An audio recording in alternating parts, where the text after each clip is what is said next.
Hey, soldiers, Goldman Sachs has increased the odds of a recession coming to an economy near you soon.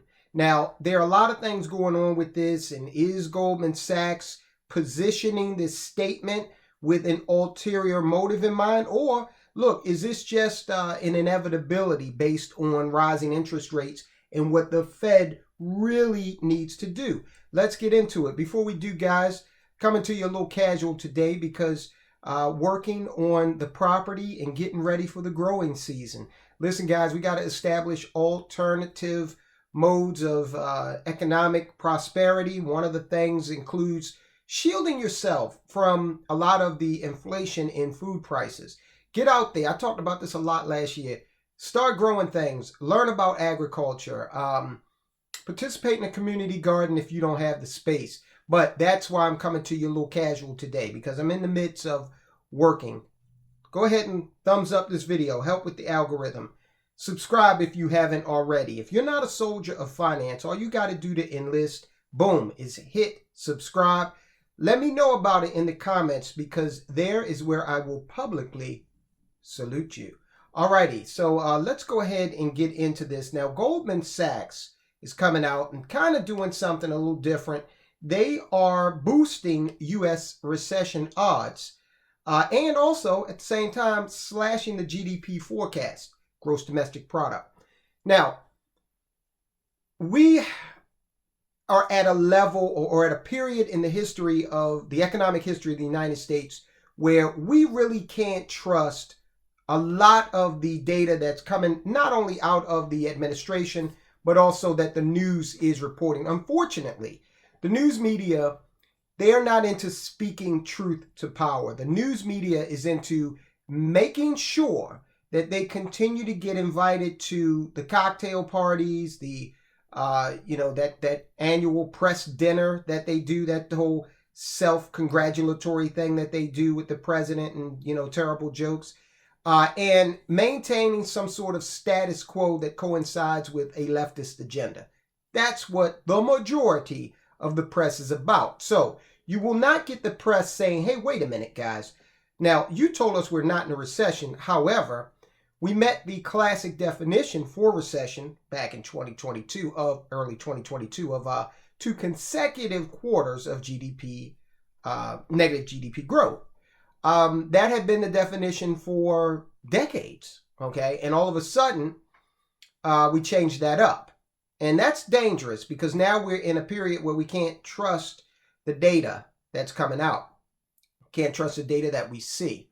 And some might argue, well, were we ever able to trust it? And that's a good point. But I think now, since we've had this blatant move to just disregard decades of the definition of what a recession is, we are, in uncharted territory. So the fact of the matter is, we hit recession last year, okay? I don't care what Joe Biden says. He don't know what the hell he's talking about on any given subject, all right? It's debatable as to whether or not we ever came out of it, because the GDP numbers, and we did a report on how the GDP numbers have been manipulated, okay? Started to be manipulated. So Goldman's saying that they're upping the chances of recession. What this may mean is a deeper recession than the one that we're already in. Goldman Sachs continues to lead the charge in sounding the economic alarm as a fresh banking crisis rolls through markets and the economy. The investment bank's chief economist, Jan Hatzius, said Thursday he now sees a 35% chance of a U.S. recession in the next 12 months, up from 25% previously. The increase in odds reflects, quote, increased near-term uncertainty, unquote, around the economic effects of small bank stress. All right, so he's saying that, things are in flux because of the issue with these small banks. Now, look, this is where the ulterior motive comes in my opinion. First of all, I don't think anyone would disagree that these larger banking institutions see an opportunity to acquire the assets of smaller institutions. And you might be wondering, what are those assets? Well, primarily loans, okay, because that's how banks make money.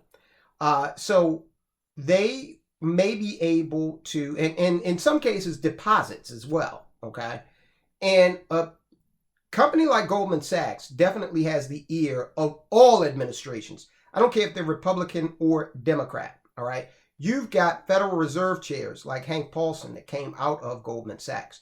So this is a place that, works hand in hand. It's quasi-government, okay, if you really want to be honest about it. So I think that there is a motive there to say, hey, as these banks continue to see stress, and we just did a report on up to 180, some professors forecasted up to 186 banks could be in jeopardy of just going defunct. And JP Morgan, Wells Fargo, Bank of America, Goldman Sachs would love, they're waiting in the wings with the prospect of snapping up that business, okay? Now, the other reason why they probably are forecasting this issue, this recession, is because when we had the runaway economy in the 80s and Paul Volcker, then Fed Chair Paul Volcker stepped in, started raising the rates. He raised rates and pushed the country into a recession. And that slowed down the economy and brought inflation down. And I think a lot of people are still thinking that Jerome Powell may get more aggressive, depending on, how things shake out. Lastly, you got to remember something about Goldman Sachs. Their client base is made up of some of the largest corporations in the world, okay, not just here in America.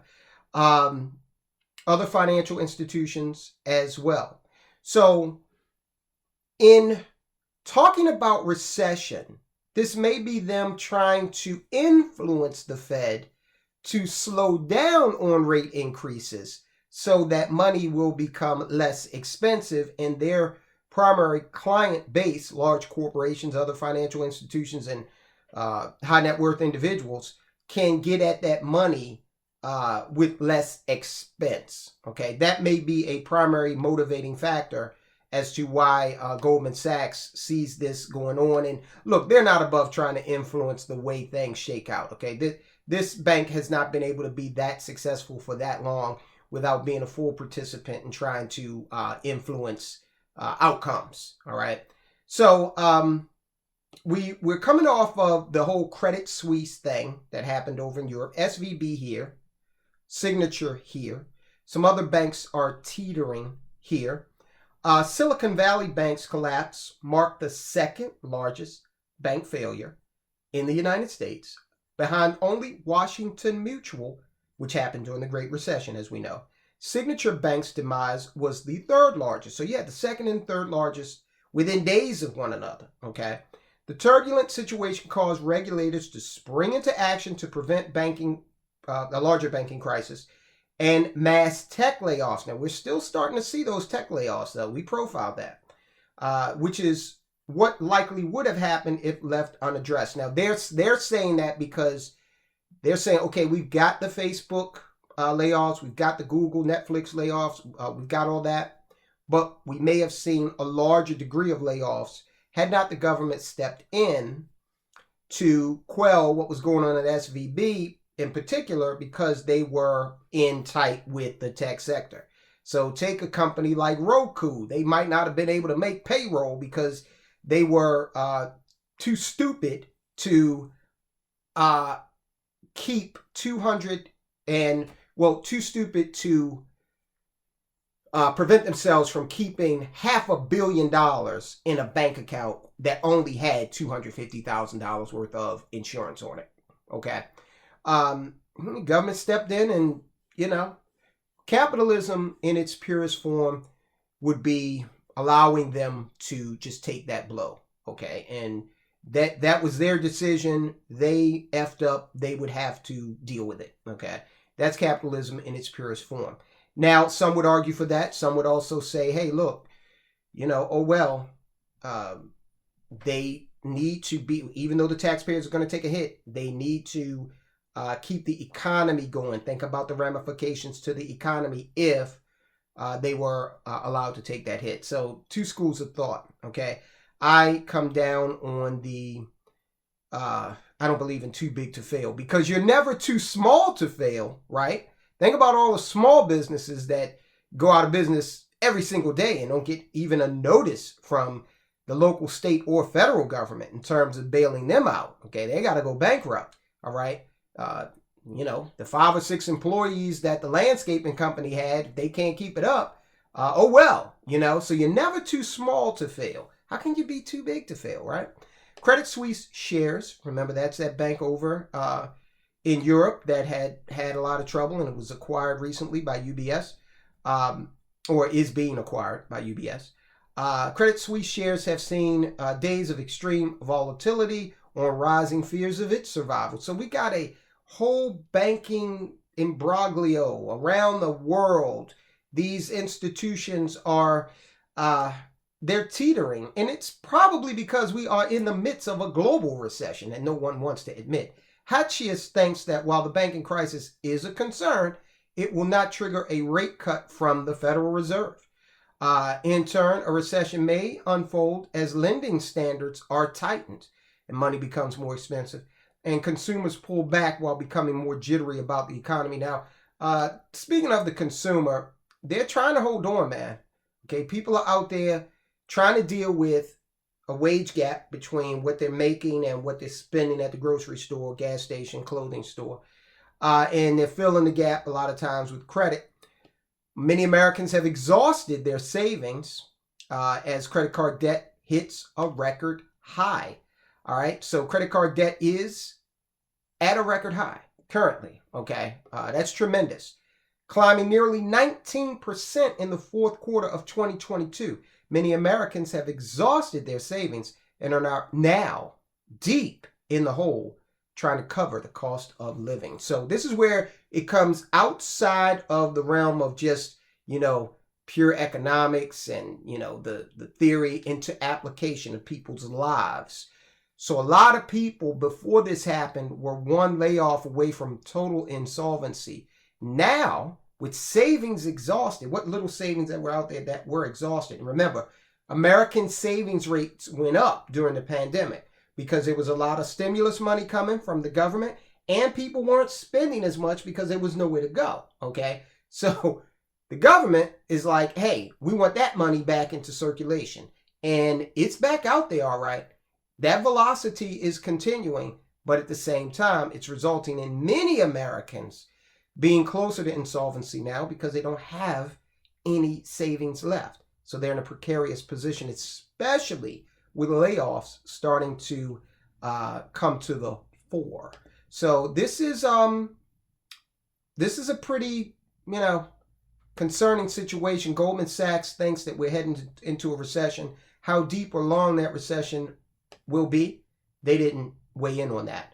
But what I want you to do now, guys, is take a look at this report we just did. 186 banking institutions are in jeopardy of vanishing. All right. So that goes part and parcel with this report that we just did. Check it out. Guys, I'll talk to you soon.